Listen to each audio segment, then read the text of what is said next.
According to Hooke's law of elasticity, if stress is increased, then the ratio of stress to strain will become. देखिए Hooke's law अगर मैं apply करता हूं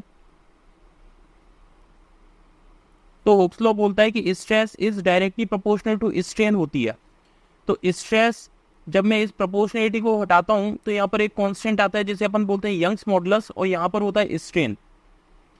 तो ये जो यंग्स मॉडुलस है ये है कांस्टेंट,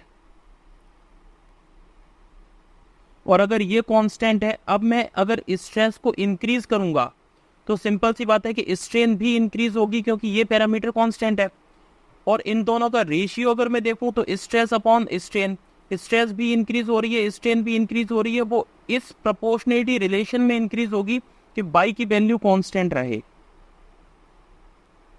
अगर ये वैल्यू कांस्टेंट होगी तो ये जितना इंक्रीज होगा उसी प्रोपोर्शन में ये भी इंक्रीज होगा, जिससे इसकी वैल्यू हमेशा कांस्टेंट आए. मींस इन दोनों का रेशियो हमेशा रिमेन कांस्टेंट होगा. राइट तो इसका ऑप्शन होगा option number B, remain constant.